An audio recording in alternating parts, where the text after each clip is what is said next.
हम अपने previous video में एमपी सेट 2023 के पेपर को सॉल्व कर रहे थे, तो हमने क्वेश्चन नंबर 87 तक कर लिया था ना। आज हम क्वेश्चन नंबर 88 से शुरू करेंगे ना। According to the Fermi golden rule the transition rate is, मतलब फर्मी गोल्डन रूल के अकॉर्डिंग जो ट्रांजिशन रेट होता है वो किसके ऊपर डिपेंड करता है, ठीक है। तो इसमें बोल रहा है कि independent of time, proportional to the square, अच्छा ये ऑप्शन सी है, ठीक है, और ये ऑप्शन भी है इसमें, ठीक है। Proportional to the square of density of state, proportional to the square of time, inversely proportional to the density of, देखो जो ट्रांजिशन रेट होता है ना वो मतलब टाइम के ऊपर बहुत ही एकदम एक छोटा सा, मतलब एक बहुत ही लिमिट, मतलब एक बोलते हैं ना कि बहुत ही लेस लिमिट, मतलब लिमिट टेंड्स टू एकदम जीरो, इतने टाइम के लिए वो टाइम के ऊपर डिपेंड करता है, ठीक है। अदरवाइज वो टाइम के ऊपर डिपेंड नहीं करता है। ट्रांजिशन रेट जो है वो किसके ऊपर डिपेंड करता है, ठीक है। पहले तो टाइम के ऊपर वो डिपेंड नहीं करता है। Proportional to the square of density of state, नहीं, वो डेंसिटी ऑफ स्टेट पे डिपेंड करता है, specially final density of state पे, लेकिन उसका स्क्वायर पे वो डिपेंड नहीं करता, वो सिर्फ डेंसिटी ऑफ स्टेट पे डिपेंड करता है। Proportional to the square of time, नहीं, क्योंकि मैंने पहले ही बताया कि वो टाइम के ऊपर डिपेंड नहीं करता है। Inversely proportional to the density of state, नहीं, देखो डेंसिटी ऑफ स्टेट पे वो डिपेंड करता है, लेकिन वो इनवर्सली प्रोपोर्शनली, वो डायरेक्टली प्रोपोर्शनल होता है, ठीक है। जो आर है वो डायरेक्टली प्रोपोर्शनल है रो के, मतलब डेंसिटी ऑफ स्टेट के। और डेंसिटी ऑफ स्टेट जो है जिसमें जिसमें मैक्सिमम वो डिपेंड करता है, पता है किस चीज़ पे, कि फाइनल जो स्टेट्स होते हैं ना, number of available final states, उनके ऊपर वो डिपेंड करता है। तो मतलब पहला तो गलत ही है, कि सॉरी पहला करेक्ट है कि वो टाइम के ऊपर डिपेंड नहीं करता है, ठीक है। ट्रांजिशन ऑफ रेट मतलब बाद में कांस्टेंट हो जाता है, मतलब टाइम के साथ वो चेंज नहीं होता है। वो किसके ऊपर डिपेंड करता है, वो डेंसिटी ऑफ स्टेट के डिपेंड तो करता है, पर वो स्क्वायर के नहीं, सिर्फ डेंसिटी ऑफ स्टेट। और दूसरा है कि इनवर्सली नहीं, वो डायरेक्टली प्रोपोर्शनल होता है। तो इसका करेक्ट ऑप्शन है इंडिपेंडेंट ऑफ टाइम, ठीक है ना। क्वेश्चन नंबर 89, क्वेश्चन नंबर 89 देखो, कम्यूटेशन रिलेशन, इसका कम्यूटेशन रिलेशन हमको निकालना है। ये इक्वल होता है किस चीज़ के, ठीक है। तो देखो ऐसा जब कोई क्वेश्चन आता है ना, और हमें मतलब ये बोलता है कि कम्यूटेशन रिलेशन निकालना है या उसका डिफरेंशियल इक्वेशन निकालना, मतलब कुछ भी ऐसा अगर एक क्वेश्चन आता है, तो इसमें हम क्या करते हैं कि सबसे पहले ना यहाँ पे एक हम शाई को सपोज कर लेते हैं कि यहाँ पे एक शाई है, आपको दिख रहा है तो ठीक है। तो देखो सबसे पहले हम क्या बोलेंगे कि यहाँ पे एक शाई हम सपोज कर लेंगे कि यहाँ पे एक शाई है। अब इस चीज़ को एक्सपेंड करेंगे तो ये हमारे लिए आसान हो जाएगा, क्योंकि यहाँ पे अगर हम कोई फंक्शन नहीं है ना, तो फिर वो हमारे लिए बहुत डिफ़िकल्ट हो जाता है। तो यहाँ पे देखो Sai x D x minus D x of x cap, और ये शाई, ये अंदर जाएगा तो ये कैसे हो जाता है x D Sai D x minus D x, और यहाँ पे एक्स कैप शाई। अब देखो ये तो मान लो कि इसको तो हम कुछ नहीं कर सकते, तो ये तो x cap D Sai, sorry यहाँ पे शाई है, एक्स डी एक्स, यहाँ देखो ये x है और ये साई है, तो एक बार तो ये x के रिस्पेक्ट में डिफरेंशिएट होगा, फिर एक बार ये शाई के रिस्पेक्ट में भी डिफरेंशिएट होगा, क्योंकि यहाँ पे साई हमने जो लिया है ना वो हमारा किस चीज़ का फंक्शन है, x का फंक्शन है। तो इसी वजह से एक बार x के रिस्पेक्ट में, तो डी एक्स हो गया, तो ये तो 1 हो गया, तो ये हो जाएगा शाई एक्स प्लस, तो ये प्लस ये minus X cap del square del psi by del, ठीक है। तो ये इसको डेल में ले लो, ये सब डेल में ले लो ताकि आसान रहेगा, ठीक है। तो ये इससे कैंसिल हो गया क्योंकि ये माइनस है, तो यहाँ पे मेरे पास क्या बचा, माइनस साई एक्स बचा। अब माइनस साई एक्स है, तो इसको अगर हम मतलब साई को अगर हम निकाल दें तो ये किसके इक्वल हो जाएगा, चलो इसको यहाँ पे रख दो कि इसके इक्वल इतना आ गया, तो यहाँ पे हो जाएगा X cap D X psi X equals to minus psi X. दोनों साइड से हम साई को एलिमिनेट कर दें तो कितना बच जाएगा, X D del cap X equals to -1। ये आगे हमारा देखो, यहाँ पे हमने कुछ नहीं किया, बस मान लिया साई को मैंने साई से ऐसे कैंसिल कर दिया तो हमारा -1 आ रहा है, तो इसका करेक्ट ऑप्शन होगा कि -1। क्लियर है? ये क्वेश्चन आपको समझ में आया है? यहाँ पे मैं लिख देती हूँ कि let us take a wave function psi. और ऐसा प्रॉब्लम कभी आए ना, कभी वो एक डिफरेंशियल के फॉर्म में भी आता है, इस तरह का प्रॉब्लम हमेशा मतलब आता है, तो आप यहाँ पे कुछ नहीं करना है। जब भी अगर डिफरेंशिएशन का है या इंटीग्रेशन का है या कुछ भी ऐसा है, तो वहाँ पे हमको एक वेव फंक्शन साई जो है वो सपोज कर लेना है और तब प्रॉब्लम को सॉल्व करना है ताकि वो ईजिली सॉल्व हो सके। ठीक है? और बाकी एंड में वो साई जो है वो साई से एलिमिनेट हो जाता है, तो उसके लिए कोई टेंशन नहीं है। बस आपको अगर इस टाइप का प्रॉब्लम है या फिर इस टाइप का भी एक प्रॉब्लम आ जाता है कि डी एक्स प्लस मान लो कि डी एक्स प्लस एक्स इसका कोई वेव फंक्शन है, तो यहाँ पे इसको सॉल्व करके निकालो, तो वहाँ पे भी हमको कुछ नहीं करना है, यहाँ पे एक साई हमको सपोज कर लेना है। ठीक है? तो इस तरीके से हम इसको आराम से सॉल्व कर लेंगे।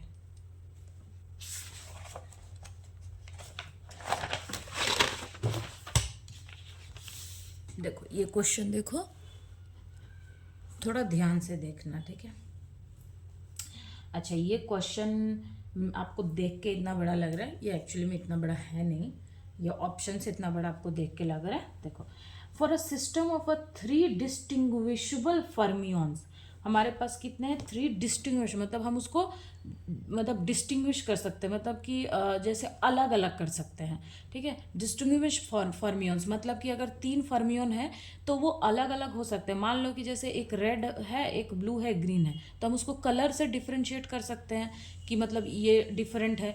या मान लो कि एक बड़ा है, एक छोटा है, मतलब साइज में बड़ा है छोटा है, तो इस मतलब वो डिस्टिंग्विशेबल है, मतलब हम उसको अलग अलग कर सकते हैं, मतलब डिफरेंशिएट कर सकते हैं उनके बीच में। ठीक है? One particle in each of state, मतलब जैसे एक पार्टिकल इस स्टेट में है, एक पार्टिकल इस स्टेट में और एक पार्टिकल इस स्टेट में है। The eigen function can be written, हमको यहाँ पे क्या निकालना है, आइगन फंक्शन निकालना है। अच्छा, एक चीज़ देखो कि जब भी हम फर्मियंस की बात करेंगे तो उसके वेव फंक्शन में क्या होता है, उसके वेव फंक्शन में आता है नेगेटिव, मतलब पॉजिटिव नेगेटिव ऐसे आता है। और जब हम बोसोन्स की बात करते हैं तो वहाँ पे पॉजिटिव आता है। क्लियर? फर्मियंस में क्या होता है, नेगेटिव आता है। क्यों ऐसा होता है, क्यों पॉजिटिव नेगेटिव और नेगेटिव पॉजिटिव आता है? क्योंकि जो फर्मियंस का वेव फंक्शन होता है ना, वो एंटी सिमेट्रिक होता है और बोसोन्स का सिमेट्रिक होता है। ठीक है? तो यहाँ पे हमको पहले ही क्वेश्चन में बोल दिया है, आपको दिख रहा है?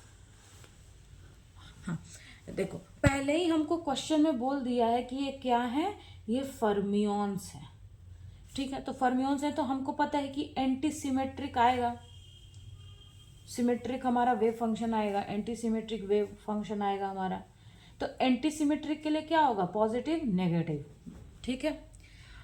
दूसरी चीज़ देखो इस क्वेश्चन में, अब यहाँ पे देखो सबसे पहले तो हमें यहाँ पे क्वेश्चन में हमारा देखो, यहाँ पे ऑप्शंस में पॉजिटिव नेगेटिव की बात तो ठीक है, लेकिन यहाँ पे देखो 6 फैक्टोरियल है, 6 है, तो सबसे पहले तो हमें ये कैलकुलेट करना पड़ेगा कि वो 6 फैक्टोरियल है या 6 है। तो इसके लिए हम क्या करेंगे कि पहले हम इन तीनों का वेव फंक्शन को लिखेंगे। देखो साई 1, साई 2, साई 3, तो ये क्या है, साई अल्फा, ठीक है, 1, साई बीटा 2 और साई गामा 3। मतलब बोला है ना कि तीनों फंक्शन है, मतलब एक ये पार्टिकल है, एक ये पार्टिकल है और एक ये पार्टिकल है। ठीक है? अब देखो इसको हम कैसे लिखते हैं, मतलब मान लो कि जैसे 3 स्टेट है, 1 2 3, एक पार्टिकल यहाँ है, एक पार्टिकल यहाँ है, एक पार्टिकल यहाँ है। ये भी तो हो सकता है, जैसे इसको मान लो कि मैं 1 2 3 बोलती हूँ क्योंकि ये डिस्टिंग्विशेबल है, तो ऐसे एक पार्टिकल यहाँ इस स्टेट में है, दूसरा इसमें, तीसरा इसमें। ये भी तो हो सकता है कि दूसरा इसमें हो, पहला इसमें हो जाए और तीसरा इसमें हो जाए, या फिर ऐसा भी हो सकता है कि तीसरा इसमें आ जाए, दूसरा इसमें चला जाए और पहला इसमें चला जाए, या फिर मतलब ऐसे बहुत सारी पॉसिबिलिटीज़ हमारे पास हो सकती हैं। तो पहले हम देखेंगे कि टोटल पॉसिबिलिटी कितनी होती है। तो इसको हम एक देखो, ये तो नॉर्मलाइज्ड नहीं है, तो पहले हमको नॉर्मलाइज्ड करना पड़ेगा। तो हम एक फंक्शन ले लेंगे, मान लो कि C1, ठीक है। तो पहला फंक्शन मैंने लिया C1 क्योंकि नॉर्मलाइज हमारा अभी नहीं है। क्या हुआ कि अल्फ़ा जो है वो स्टेट 1 में है, ये अल्फ़ा है, ये बीटा है, ये गामा है, ठीक है। उसके बाद बीटा जो है वो स्टेट 2 में है और गामा जो है वो स्टेट 3 में है, ठीक है। तो अब मैंने बोला कि पॉजिटिव नेगेटिव आता है, तो यहाँ पे हम देखो इसको ऐसे लिख सकते हैं कि ये पॉजिटिव हुआ, अच्छा अभी नॉर्मलाइज्ड है तो इसको सबको पॉजिटिव नेगेटिव ले लो, ठीक है। तो देखो ये फर्स्ट स्टेट में है, ये सेकेंड स्टेट में, ये थर्ड स्टेट में। ऐसा भी तो हो सकता है कि ये सेकेंड स्टेट में चला जाए, सॉरी ये फर्स्ट स्टेट में ही रहे और बीटा जो है वो किस में चला जाए, थर्ड में, और गामा जो है वो सेकेंड में चला जाए। या फिर ये भी हो सकता है कि ये सेकेंड में चला जाए, ये थर्ड में, और ये गामा जो है ये फर्स्ट में रहे, और ये 3 होगा ना। 4 देखो, अच्छा यहाँ पे मैं लिखती हूँ कि देखो 4 देखो, ये किस में चला जाए, ये सेकंड में रहे, बीटा जो है वो किस में आ जाए, फर्स्ट में आ जाए, और ये जो है वो हमारा थर्ड में आ जाए। प्लस माइनस 5 में देखो कि अल्फ़ा जो है वो हमारा 3 में आ जाए, ये बीटा 1 में, और ये गामा 2 में। एक और बनेगा 6 में, क्या होगा कि C6 हो गया ना, शायद जो है अल्फ़ा जो है वो 3 में आ जाए, और ये बीटा 2 में, और गामा 1 में आ जाए, ठीक है। अब हमें इसको नॉर्मलाइज्ड करना है, तो नॉर्मलाइज्ड करने के लिए हमको क्या करना पड़ेगा, C1 square plus C2 square plus C3 square plus C4 square plus C5 square plus C6 का स्क्वायर इक्वल्स टू 1 है, ठीक है। अब देखो C1 C2 C3 C4 C5 ये सारे जो कांस्टेंट है ना वो इक्वल होंगे, क्योंकि ये सारे वेव फंक्शन एक ही टाइप के हैं, ठीक है। तो जो कांस्टेंट की वैल्यू होगी वो इक्वल होगी, तो that is equal to C। तो C कितना है, 1 2 3 4 5 6, यानी 6C स्क्वायर इक्वल्स टू 1। तो C इक्वल्स टू कितना हो जाएगा, √6 हो जाएगा, ठीक है। अब देखो मैंने बोला था कि जो कि फर्मियंस एंटीसिमेट्रिक है, तो इसमें क्या होगा, इसमें प्लस माइनस ऐसे आएगा। जो इनका वेव फंक्शन है वो पहला प्लस होगा, माइनस होगा, प्लस होगा, माइनस होगा, प्लस होगा, माइनस होगा, प्लस होगा, माइनस होगा। अब हम क्या करेंगे, हमारे पास दो चीज़ें मिल चुकी हैं कि एक तो कांस्टेंट का वैल्यू 1/√6 है, और दूसरा क्या है कि प्लस माइनस हमारा वेव फंक्शन है। तो हम ऑप्शंस में ये दोनों चीज़ को ही मिलाएंगे और फिर देखेंगे कौन सा ऑप्शन हमारा करेक्ट है।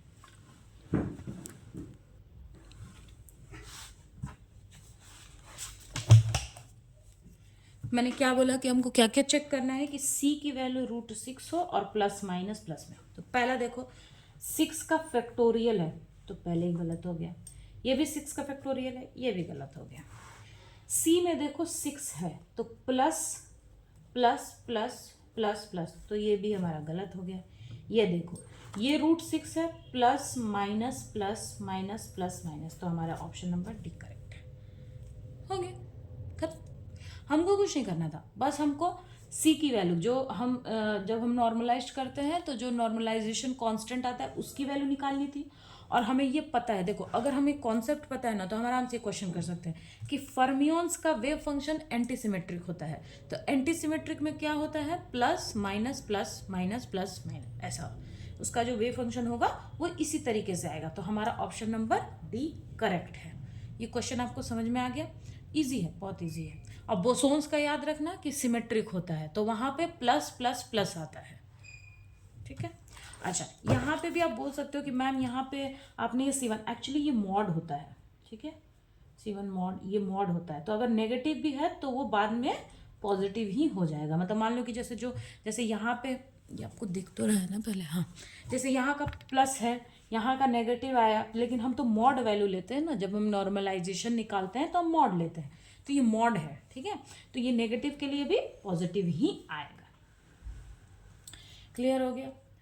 अच्छा, अब देखो ये क्वेश्चन में बोल रहा है कि मैक्सवेल सेकंड थर्मोडायनामिक रिलेशन हमको निकालना है।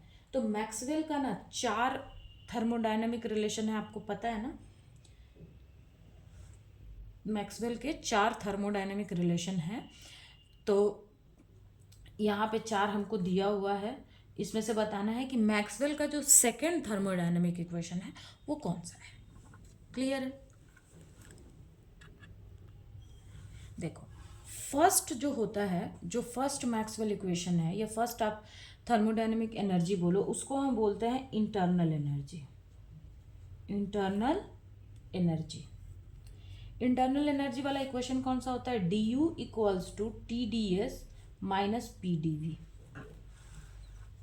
ठीक है, T D S minus P D V. तो यहां से जो इसके करस्पॉन्डिंग मैक्सवेल इक्वेशन है वो क्या होता है, del T by del V, ये टी और ये वी, तो del T by del V at constant S is equals to minus, क्यों माइनस है, क्योंकि आप पी के पास माइनस है, तो जब हमने ये टी लिया तो ये वी लिया, तो ये पी ले रहे हैं तो ये एस लेंगे ना, तो del P by del S at constant V. Easy है। देखो ये टी ले रहे हैं तो ये वाला भी लेंगे, मतलब इस वाले डिफरेंशिएशन में जो है जिसके रिस्पेक्ट में ये डीवी में डी जिसके रिस्पेक्ट में वो लेंगे और इसको कांस्टेंट रखेंगे, और जब ये लेंगे, जब ये वाला पी लेंगे तो इसका डिफरेंशिएशन मतलब इसके साथ इसका और इसके साथ इसके साथ इसका और इसके साथ इसका है। ठीक है, तो ये है हमारा फर्स्ट मैक्सवेल इक्वेशन। स्पेस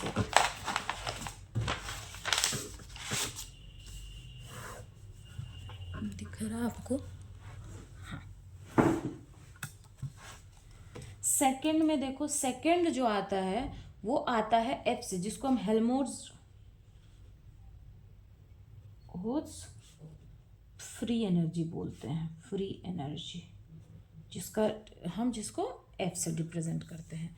तो ये क्या होता है, डी एफ होता है। डी एफ का इक्वेशन क्या है, minus P D V minus S D T. मैंने क्या बोला था कि जब हम ये लेंगे तो इसके साथ इसको लेंगे, और जब ये लेंगे तो इसके साथ इसको लेंगे, तो क्या हो जाएगा, देखो minus del P by del T at constant V, ये constant is equals to minus इसके साथ इसको लेना है तो del S by del V at constant क्या होगा, यहाँ पे देखो इसको हमने लिया था तो टी। ठीक है, ये माइनस से माइनस कैंसिल हो जाएगा, तो ये हो जाएगा del P by del T at constant V del S by del V at constant T. यही होता है हमारा Maxwell second thermodynamic equation, thermodynamic equation. ठीक है, ये सेकेंड है, मैंने इससे पहले बताया वो फर्स्ट था। अब है थर्ड और फोर्थ। ठीक है, अब देखो ऑप्शन तो हमारे देख लेते हैं कि हमारा कौन सा ऑप्शन सेटिस्फाई कर रहा है, del P by del T at constant V. यहाँ पे ऑप्शन देखो,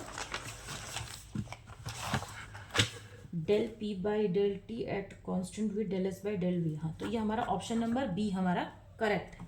अब मैं थर्ड और फोर्थ भी आपको बता देती हूँ। ठीक है, क्योंकि एग्जाम में कुछ भी पूछ सकता है ना, हमको अब क्या पता है थर्ड पूछेगा सेकंड पूछेगा। थर्ड होता है हमारा एंथैल्पी, एंथैल्पी। ठीक है, एंथैल्पी इसको हम डिनोट करते हैं किससे, एच से। इसका इक्वेशन क्या होता है, D H equals to T D S minus नहीं प्लस वी डी पी। तो मैंने क्या बोला, इसके साथ ये और इसके साथ ये, तो ये हो जाएगा देखो del T by del P at constant S is equals to del V by del S at constant P.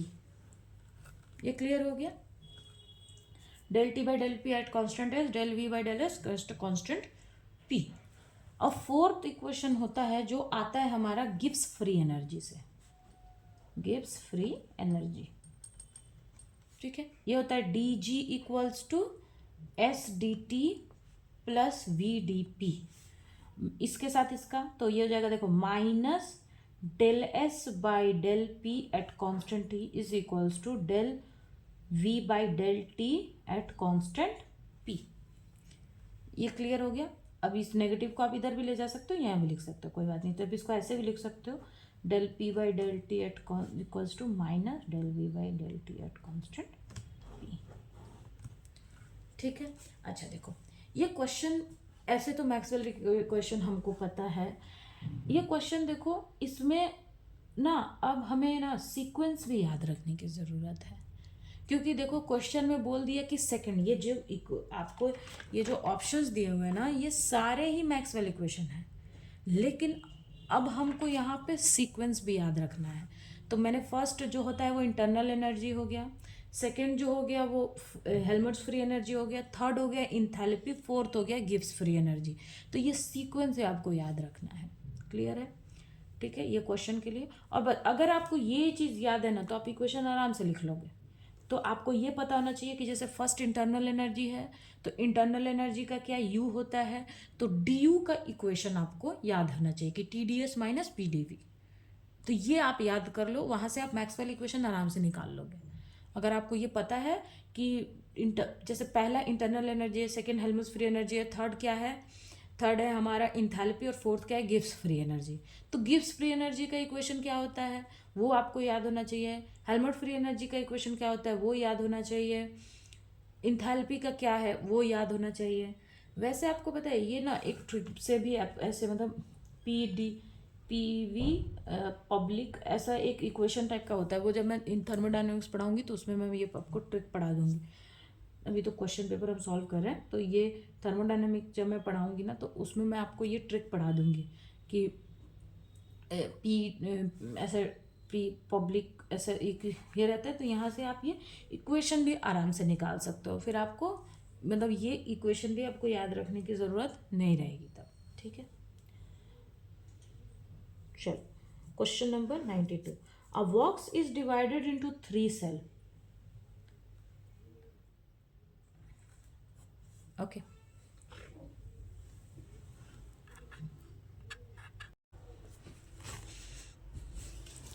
okay, question number 92.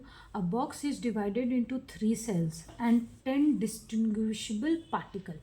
Distinguishable particle है मतलब एक बॉक्स है, ठीक है, जिसमें कितने 3 सेल है, जैसे ए बी सी, मान लो कि ए बी सी ऐसे 3 सेल हैं, और इसमें कितने पार्टिकल है, 10 पार्टिकल हैं जो क्या है, डिस्टिंग्विशेबल है। मतलब कि मैंने पिछले क्वेश्चन में एक इसमें भी मैंने आपको बताया था कि वो डिस्टिंग्विशेबल का क्या मतलब होता है, जिसको हम क्या कर सके, डिफ्रेंशिएट कर सके। मान लो कि हमारे पास 3 बॉल है, अगर वो तीनों का मास, लेंथ, रेडियस, उसका कलर सब एक जैसा हो तो फिर हम उसको डिस्टिंग्विशेबल नहीं बोलेंगे, ठीक है, आइडेंटिकल बोलते हैं उसको। लेकिन यहाँ पे क्या है कि तीनों का मतलब तीनों डिस्टिंग्विशेबल है, मतलब कि तीनों अलग है, मतलब हम इसको पहचान सकते हैं कि अलग अलग इंसान है, मतलब पार्टिकल है। Are distributed in the box, then the number of microstate, हमको क्या निकालना है, number of microstate of macrostate 3, 4। ये एक हमारा मैक्रोस्टेट है। मैक्रोस्टेट का मतलब है कि जैसे ए जो है वो 3 है, ये 3 है और ये 4 है, ठीक है, ऐसा एक स्टेट है।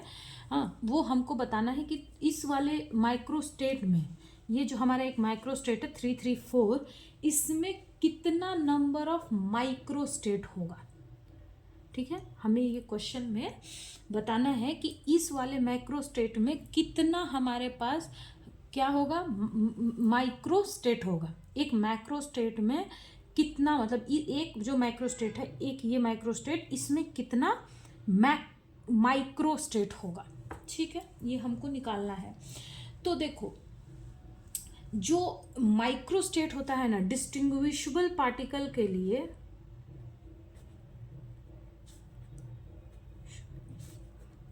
पार्टिकल फॉर डिस्टिंग्विशेबल पार्टिकल के लिए जो नंबर ऑफ माइक्रोस्टेट है वो कितना होता है, नंबर ऑफ माइक्रोस्टेट कितना होता है, that is n factorial, n1 factorial, n2 factorial and n3 factorial, या आप इसको n0, n2, n3 ऐसा भी बोल सकते हो, एंड सो ऑन ये रहता है मतलब। तो n इसमें क्या है कि टोटल नंबर ऑफ, मतलब हमारे पास टोटल नंबर ऑफ, जैसे टोटल नंबर है n1 है और n2 और n3 है, ठीक है।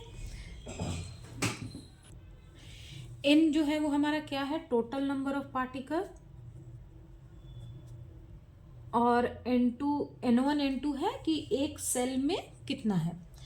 तो देखो यहाँ पे टोटल कितने पार्टिकल हैं, 3 पार्टिकल है, सॉरी 10 पार्टिकल है। टोटल हमारे कितना पार्टिकल है, 10 है, ठीक है।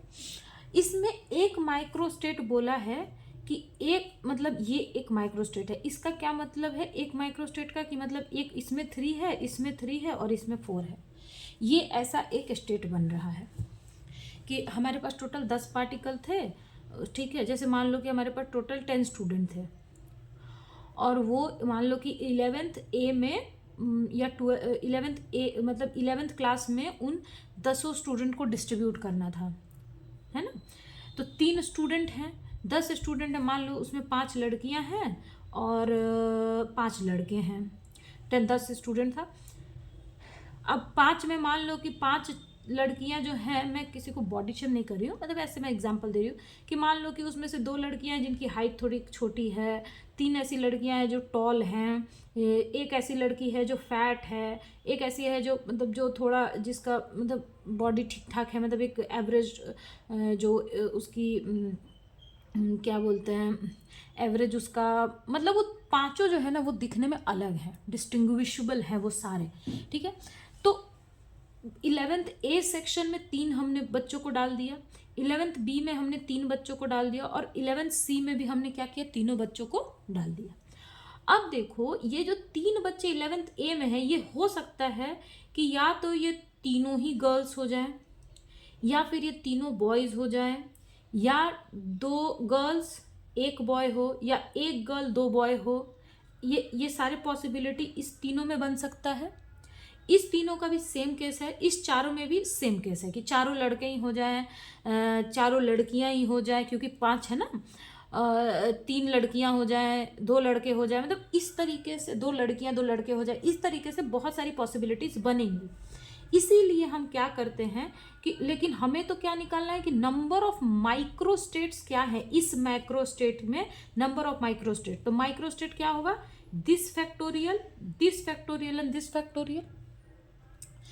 आपको क्वेश्चन समझ में आ रहा है कि 10 पार्टिकल में से ए में 3 रखना है, तो ये तीनों भी तो आपस में डिस्टिंग्विशेबल होंगे, या आपस में ये 3 भी तो डिस्टिंग्विशेबल, कैसे हो डिस्टिंग्विशेबल है कि या तो ये हो जाए कि जैसे मान लो ये 3 लड़कियां ही मान लो हैं, तो हो सकता है कि एक लड़की थोड़ी छोटी है, 2 लंबी लंबी हैं, या 2 लंबी है, 2 छोटी छोटी, क्योंकि ये डिस्टिंग्विशेबल है, इसी वजह से ये 3 भी अलग अलग जाएंगे। मान लो कि 3 लड़कियां ही हैं, ठीक है, तीनों लड़कियां ही आ गई इसमें, तो हो सकता है कि एक थोड़ी सी मोटी हो, एक का कलर थोड़ा मतलब एक थोड़ा सा, एक की आंखें ब्लू हो, एक की आंखें ब्राउन हो, ठीक है, ऐसा भी तो हो सकता है इस तीनों का। तो यहाँ इस 3 में भी क्या होगा, तीनों में भी सिलेक्शन होगा, या तीनों के भी आपको मतलब जैसे बोलते हैं ना कि 3 अगर डिस्टिंग्विशेबल है तो इसको हम बोलेंगे कि एक के आने का मतलब कि हम बोलेंगे कि इन तीनों में भी क्या होगा, मतलब 3 लड़कियां हैं तो तीनों भी डिस्टिंग्विशेबल होंगी। मैंने जैसे एग्जांपल दिया कि मान लो 11th ए है, 11th ए में हमने 3 बच्चे भेजे, तो 3 बच्चे भेजे तो 3 फैक्टोरियल हो जाएगा, क्योंकि वो डिस्टिंग्विशेबल है, ठीक है। इसी तरह से तो इसीलिए n1 n2 n3 आता है। तो टोटल हमारे पास कितना बच्चे थे, 10 बच्चे थे, मतलब टोटल सेलेक्ट करने के चांस हमारे कितना है, 10 है। ए सेक्शन में कितना है, 3, बी सेक्शन में कितना है, 3, और सी सेक्शन में कितना है, 4, मतलब ए सेल, बी सेल, सी सेल। हमने ये तीनों बच्चों को यहाँ पे डाल दिया, इसमें 3 बच्चे डाल दिए, इसमें 3 बच्चे डाल दिए, इसमें 3, लेकिन ये 3 में से भी सिलेक्शन होगा ना कि कौन कौन से बच्चे जा रहे हैं, है ना। 10 में से वो 3 बच्चे, इसमें कौन से 3 बच्चे गए, तो वो 3 फैक्टोरियल, इसमें भी कौन से वो बच्चे गए, तो ये भी 3 फैक्टोरियल, भी 4 फैक्टोरियल, इसीलिए हम यहाँ पे ये लेते हैं, ठीक है। अब देखो तो ये 10 फैक्टोरियल है, तो इसको हो जाएगा 9 into 8 into 7 into 6 into 5 into 4 factorial, ठीक है। ये 3 इंटू 2 इंटू 1, फिर ये 3 इंटू 2 इंटू 1 इंटू 4 फैक्टोरियल, तो 4 से 4 ये कैंसिल हो गया, ये 3 2 जा 6, ये कैंसिल हो गया, और 3 3 जा 9 और 2, तो 2 4 जा 8 हो गया, है ना। तो ये जगह 10 इंटू 3 इंटू 4 इंटू 7 इंटू 5 ये हमारा आया। अब इसको आप मल्टीप्लाई करो तो ये 30 और 30, ये 120, 6 7 42, 6 7 जा 42 एंड 5, यानी 4 2 0 इंटू 10, ठीक है। ये देखो ये कितना हो गया, 12 हो गया, 12 5 जा 60, 67 जा 42, तो 420 इंटू 10, तो ये जगह 4200। मतलब टोटल नंबर ऑफ इवेज हमारे, मतलब टोटल नंबर ऑफ माइक्रोस्टेट्स कितने होंगे, 420, मतलब ऑप्शन नंबर सी। ये क्वेश्चन आपको समझ में आया। इसमें कुछ नहीं था, एक इसमें क्वेश्चन में दिया था कि एक बॉक्स है, उसको 3 सेल में हमने बांटा है, ठीक है, और एक माइक्रोस्टेट दिया था। देखो इसमें बहुत सारे, जैसे देखो हमारे पास 3 सेल है, ए बी सी। एक एग्जाम्पल देती हूँ, मान लो हमारे पास एक क्लास है 11th क्लास, ठीक है। 11th क्लास में 3 सेक्शन है, ए बी सी, हमारे पास टोटल 10 स्टूडेंट है। तो हो सकता है कि इसमें हम 3 डाल दें, इसमें 3 डाल दें, इसमें 4 डाल दें, या फिर इसमें 4 डाल दें, इसमें 3 3 कर दें, या फिर इसमें हम 1 डाल दें, इसमें हम 1 डाल दें, इसमें 8 डाल दें, या ऐसा भी, क्योंकि इसमें कोई ये नहीं दिया कि एक में मिनिमम इतना होना चाहिए, मैक्सिमम इतना होना चाहिए, या फिर एक में 2 डाल दें, एक में 6 डाल दें, इसमें 2 डाल दें। इस तरीके से हम डिस्ट्रीब्यूट, मतलब इस तरह से बहुत सारे मैक्रो स्टेट, मतलब इस तरह से बहुत सारे हमारे पास ऑप्शंस बन सकते हैं। तो उसमें से एक ऑप्शन ये है, ये बना हमारे पास एक ऑप्शन की एक क्लास में आप क्या करो कि मान लो कि बहुत सारे आपके पास ऑप्शन थे। आप जैसे मान लो कि एक टीचर हो एक स्कूल में, तो 10th के बाद बच्चों का 11th में एडमिशन हुआ, तो टोटल हमारे पास मान लो कि 10 बच्चे आ गए कि 11th में हमको एडमिशन लेना है। अब प्रिंसिपल सर के पास टीचर गए कि मैम सर अब यहाँ, या प्रिंसिपल सर या मैम वॉट एवर, प्रिंसिपल के पास गए, प्रिंसिपल ने बोला कि आप बताइए कि क्या क्या ऑप्शन है। टीचर ने ऐसे बहुत सारे ऑप्शन दे दिए, ये हम बाद में बात करेंगे कि टोटल कितना फैक्टोरियल होगा। ऐसे बहुत सारे ऑप्शन दे दिए कि मैम ये ऐसा ऐसा हम कर सकते हैं कि इसमें 3 डाल दे, इसमें 4 डाल दे, ऐसा। प्रिंसिपल सर को मान लो ये वाला पसंद आया कॉन्सेप्ट कि इसमें 3 कर दो, इसमें 3 कर दो, इसमें 4 कर दो, ठीक है। अब हमसे क्वेश्चन में पूछ रहा है कि मान लो कि सेक्शन ए में मैंने मान लो 3 बच्चे डाल दिए उन 10 बच्चों में से, तो इन तीनों, ये 3 बच्चे भी तो अलग होंगे ना, तो इनका भी तो माइक्रोस्टेट होगा। मान लो कि 3 बच्चे, जैसे अब इन 3 बच्चों के लिए सर ने बोला कि चलो अब ये 3 बच्चे क्लास ए में आओ, ये तीनों बच्चे आ गए। सर ने बोला कि चलो अब अपने अकॉर्डिंग बैठ जाओ, चलो तीनों बच्चों यहाँ बैठ जाओ। तो हो सकता है कि पहले लड़की बैठ गई, फिर एक और लड़की बैठ गई, एक लड़का बैठ गया, मान लो कि, या ये हो सकता है कि यहाँ एक लड़की बैठी, यहाँ एक लड़की बैठी है, क्योंकि हो सकता है कि तीनों लड़कियाँ ही हो सकता है तीनों लड़के ही हो। तो इस तरह के से यहाँ भी तो 3 का फैक्टोरियल आएगा इसके माइक्रो स्टेट में, कि पहला बच्चा यहाँ बैठेगा, दूसरा बच्चा यहाँ बैठेगा, तीसरा बच्चा यहाँ बैठेगा, या फिर पहला जो मान लो कि ये गर्ल है, ये बॉय है, ये बॉय है, मैं ऐसे, या फिर इसको भी आप बोलो कि ये एक मान लो कि दूसरी गर्ल है, सेकंड गर्ल है, ठीक है। तो पहले गर्ल बैठे, फिर गर्ल बैठे, फिर बॉय बैठे, या फिर पहले बॉय बैठे, गर्ल बैठे, गर्ल बैठे, सॉरी बॉय बैठे, फिर या बॉय बैठे, गर्ल गर्ल, मतलब इस तरीके से 3 इनके भी तो अरेंजमेंट्स होंगे। तो इसीलिए हम यहाँ पे इसको हम 3 फैक्टोरियल, ये भी 3 फैक्टोरियल और ये 4 फैक्टोरियल हमने लिया। ये आपको कॉन्सेप्ट क्लियर हो गया। तो ये क्वेश्चन में बस हमको यही पूछना है कि नंबर ऑफ माइक्रोस्टेट्स कितने होंगे इस मैक्रो स्टेट के लिए, ठीक है। तो ये टोटल 4200 है, ठीक है।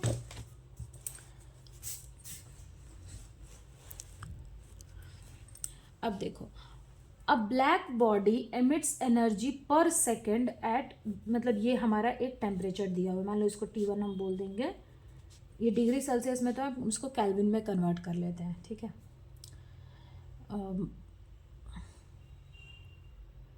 या फिर रहने दो, या क्योंकि यहाँ पे टाइम्स में ही पूछ रहा है तो वो डिग्री सेल्सियस से भी हमको कोई फ़र्क नहीं पड़ता है, रहने दो डिग्री सेल्सियस में। एक ब्लैक बॉडी है, वो एनर्जी एमिट कर रहा है पर सेकेंड, एक टेम्परेचर पे वो एक एनर्जी एमिट कर रहा है।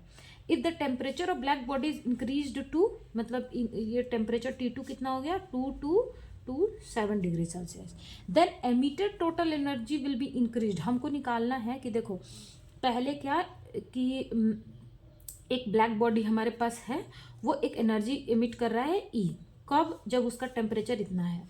तो जब इतना टेम्परेचर उसका इंक्रीज होकर के इतना हो गया तो फिर वो कितना एनर्जी एमिट करेगा, ये हमको निकाल, मतलब उसकी एनर्जी एमिशन, मान लो कि इसकी एनर्जी एक्स थी, पहले वो एक्स एनर्जी एमिट कर रहा था T1 टेम्परेचर पे, तो जो T2 टेम्परेचर है उस पे उसकी एनर्जी का एमिशन कितना बढ़ जाएगा, हमसे ये क्वेश्चन पूछ रहा है कि कितना इंक्रीज्ड हो जाएगा। तो देखो आपने ब्लैक बॉडी एमिशन वाला एक एनर्जी पढ़ा होगा कि energy emitted by black body, ये तो सिंपल क्वेश्चन है, इस पर सिर्फ फॉर्मूला बेस्ड है, बॉडी सॉरी दैट इज, ये आपने पढ़ा था ये ऐसा कि वो T के पावर 4 के प्रोपोर्शनल होता है, ठीक है। तो देखो E1/E2 इज प्रोपोर्शनल कितना है, E जो है वो किसके प्रोपोर्शनल है, T का पावर 4 के, ये स्टीफन कांस्टेंट है, ये जो है ना इसको हम बोलते हैं स्टीफन कांस्टेंट, ठीक है। तो ये कांस्टेंट है, इसको हटाओ, प्रोपोर्शनल, ये प्रोपोर्शनैलिटी कांस्टेंट भी आप इसको बोल सकते हो, जब ये प्रोपोर्शनैलिटी का वैल्यू हटता है तो स्टीफन कांस्टेंट यहाँ पे लगता है। तो ये T का पावर 4 पे डिपेंड कर रहा है, यानी कि E1 में क्या है T1 और ये T2, और इसका टोटल का पावर आप 4 कर दो, ठीक है। तो T1 कितना है 7 to 7 डिवाइडेड बाई 2 to 7 का पावर 4, क्लियर। अब देखो इसको हम सिंप्लीफाई करेंगे। अच्छा तो इस तरह देखो, इसका कैलकुलेशन करने में ना बहुत डिफिकल्टी होगी, क्योंकि 27 है, 27 ऐसा। तो एक काम करते हैं, हम इसको ना केल्विन में कन्वर्ट कर लेते हैं, ठीक है। केल्विन में अगर हम इसको कन्वर्ट कर लेंगे ना तो ये 273 से ऐड हो जाएगा तो सिंप्लीफाइड हो जाएगा, 227 प्लस 273 227 प्लस 273 का पावर 4, तो ये हो जाएगा देखो 10 1 9 8 10 डिवाइडेड बाई 10 1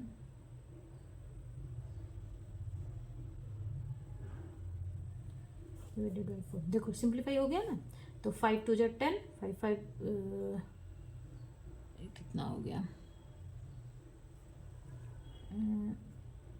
5, तो हमें किसकी वैल्यू निकालनी है, हमें E2 की वैल्यू निकाल, तो E1/E2 इज इक्वल्स टू 2/5 का पावर 4, तो E2 की वैल्यू निकालनी है ना, तो E2 इज इक्वल्स टू कितना हो जाएगा 5/2 का पावर 5 इधर जाएगा 2 का पावर 4 इंटू E1, ठीक है। तो 5 से करेंगे तो ये 2.5 का पावर 4 E1 आ गया।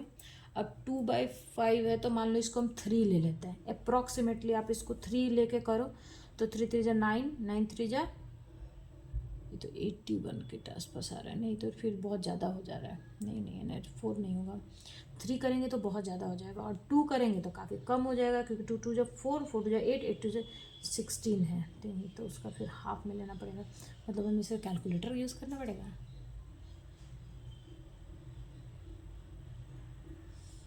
ओके मैं करके देखती हूँ, 625 और फिर 625, 25 का स्क्वायर करो, 25 का आप स्क्वायर करो तो वो 625 हो रहा है, तो 6.25 करेंगे तो 36, यहाँ पे 35 है, 36 से ऊपर ही आएगा वो।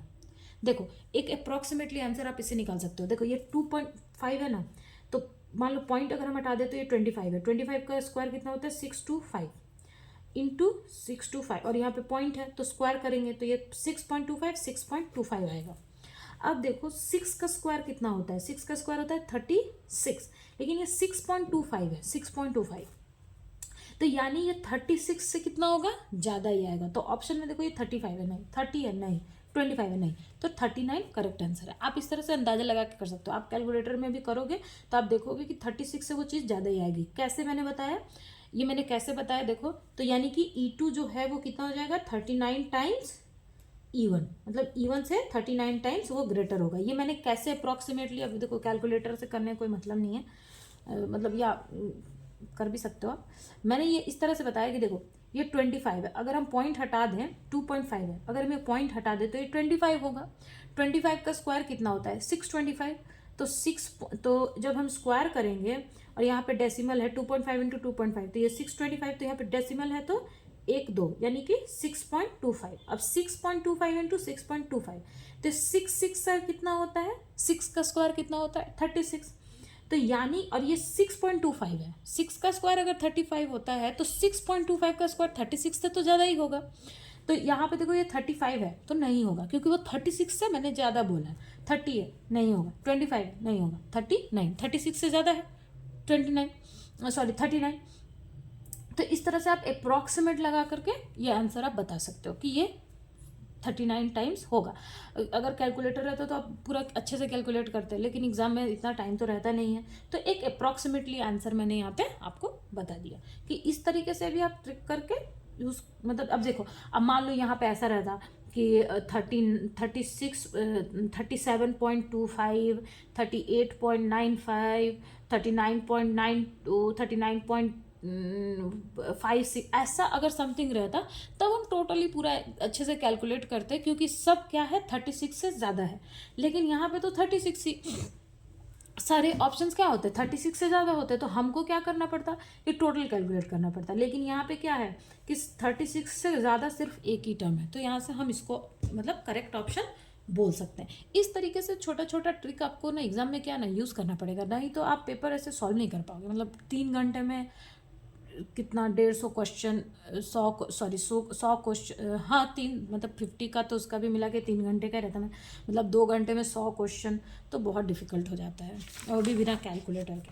कैलकुलेटर तो अलाउ करते नहीं, नेट के एग्ज़ाम में रहता है तो उसमें क्या कंप्यूटर में ही कैलकुलेटर रहता है।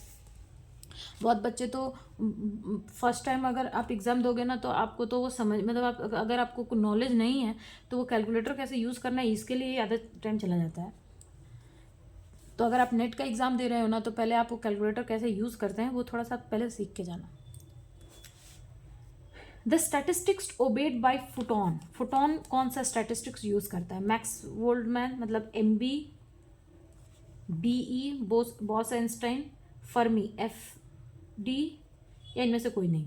फोटॉन क्या है, फोटॉन जो है वो एक बोसोन्स है, आप याद रखो, फोटॉन इज अ बोसोन्स, ये एक बोसोन है। तो बोसोन्स है तो कौन सा फॉलो करेगा, BE फॉलो करेगा, क्योंकि फर्मियंस FD फॉलो करते हैं। डिस्टिंग्विशेबल पार्टिकल जो होता है वो मैक्सवेल बोल्ट्जमैन स्टैटिस्टिक्स फॉलो करते हैं, और बोसोन्स जो है वो बोस आइंस्टाइन फॉलो करते हैं। ठीक है। The volume of one phase cell in 6 dimensional space, ये क्वेश्चन बहुत अच्छा क्वेश्चन है। ये बोल रहा है कि एक हमने मान लो कि एक 6 डायमेंशनल फेज स्पेस है। 6 डायमेंशनल का क्या मतलब है कि डेल्टा एक्स है, डेल्टा पी एक्स है, मतलब कि delta X, delta Y, delta Z and delta P X, delta P Y, delta P Z. मतलब 6 डायमेंशनल का क्या मतलब है कि वो एक्स वाई जेड भी है, और पोजीशन में भी, मतलब पोजीशन भी 3 कोऑर्डिनेट में है, मतलब एक्स वाई जेड है, और मोमेंटम भी एक्स वाई जेड में है। इसको हम बोलेंगे कि ये 6D डायमेंशन है। ठीक है। अब देखो, जब हम फेज वॉल्यूम निकालते हैं तो हम क्या बोलते हैं कि delta X, delta P x बोलते हैं ना, इज अप्रॉक्सीमेटली हम इसको बोल देते हैं, मान लो कि H। ठीक है। वो ग्रेटर देन इक्वल्स टू आता है ना, आपने पढ़ा होगा कि delta X, delta P X is greater than equals to H/2, ऐसा आपने पढ़ा ना, तो हम इसको इक्वल में ले रहे हैं और इसको हम H लेते हैं। तो जब डेल्टा एक्स और पी एक्स H के बराबर है, ठीक है, मान लो कि जैसे देखो ये x कोऑर्डिनेट है और ये हमारा पी एक्स है।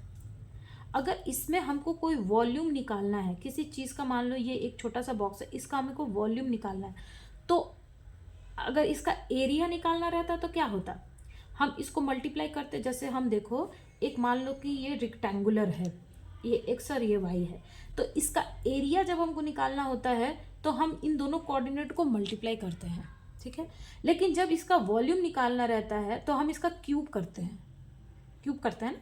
जैसे x और y को, डेल्टा x और डेल्टा y को हम उसका क्या करेंगे, क्यूब करेंगे। क्यूब करने का यहाँ क्या मतलब है कि delta x delta px into delta y delta py into delta z delta pz, ये तीनों को हम क्या करेंगे, मल्टीप्लाई करेंगे, तभी तो क्यूब आएगा ना। क्यूब में क्या होता है, पावर 3, मतलब 3 बार। जैसे कि हम क्यूब जो होता है इसका जब हम वॉल्यूम निकालते हैं तो ये क्या बोलते हैं, ए क्यूब, मतलब साइड का क्यूब। अगर वही स्क्वायर निकालते हैं तो 2 टाइम्स मल्टीप्लाई करना रहता है ना। आप मेरी बात समझ रहे हो ना, कि जब हम एरिया निकालते हैं तो हमको 2 टाइम्स मल्टीप्लाई करना रहता है, और जब हम वॉल्यूम निकालते हैं तो हमको 3 टाइम्स मल्टीप्लाई करना रहता है। तो यहाँ पे delta X delta P x, ये वाई के रिस्पेक्ट में, ये जेड के रिस्पेक्ट में। इसका कितना हो गया h, इसका कितना हो गया h, और इसका कितना हो गया h, क्योंकि मैंने यहाँ बोला कि इसकी वैल्यू h होती है। तो h का पावर कितना हो जाएगा, 3, ठीक है। तो यानी volume of 1 phase cell in 6 dimensional phase कितना हो जाएगा, h का पावर क्यूब। ये आपको समझ में आया कि ये कहाँ से आया है, मैंने ऐसा कैसे लिया है। ऐसे तो ये आपको याद होना चाहिए, लेकिन मैं बता देती हूँ, ठीक है।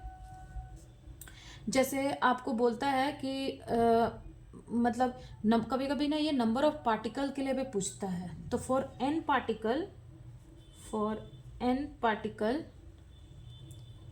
टोटल वॉल्यूम कितना हो जाता है, टोटल वॉल्यूम को हम बोलते हैं कि वो h का पावर 3n हो जाता है। That is n is the number of particle. अगर कभी क्वेश्चन पूछे कि n पार्टिकल का टोटल वॉल्यूम इन 6D कितना होगा, तो ये आप बताओगे कि h का पावर 3n। 2D है तो h का पावर 2n, ठीक है। 6D में ना, ये 2D में नहीं होगा, 6D में 3n है, ठीक है। तो इस तरीके से आप निकाल सकते हो। बस ये 3n आप याद रखना, क्योंकि कभी कभी क्वेश्चन में जैसे ये एक फेज सेल के लिए पूछ रहा है, कभी कभी वो n नंबर ऑफ पार्टिकल के लिए भी पूछता है, इसीलिए बोल रही हूँ।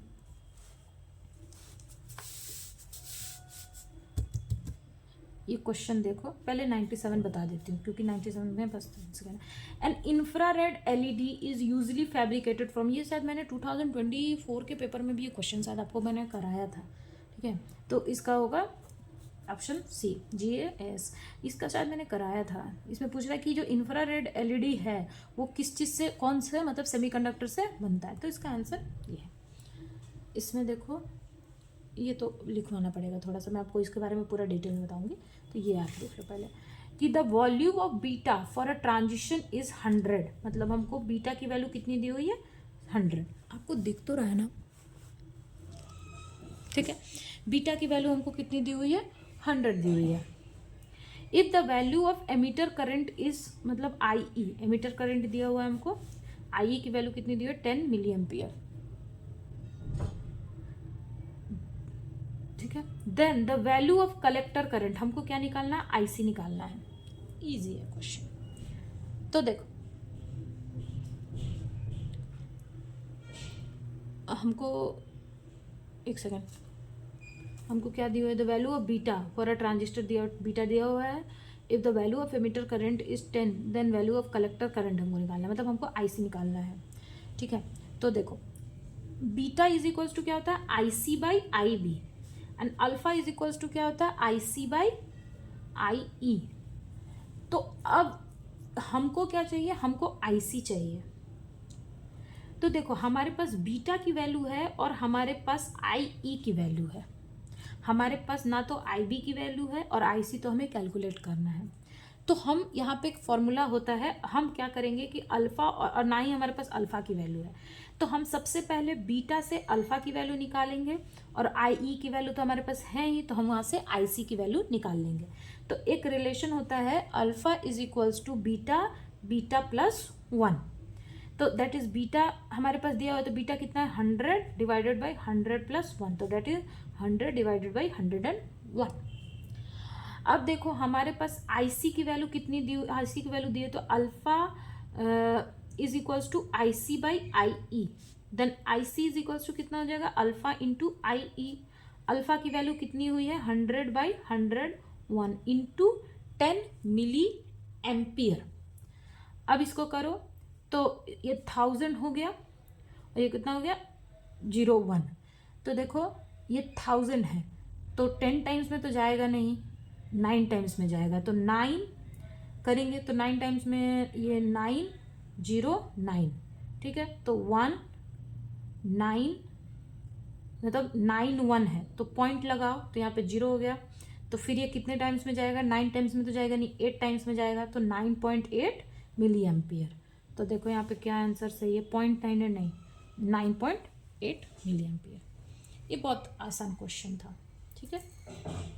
इसमें कुछ नहीं करना था, बस अल्फा और बीटा का रिलेशन अगर आपको पता है तो आप ये निकाल सकते हो। क्लियर है।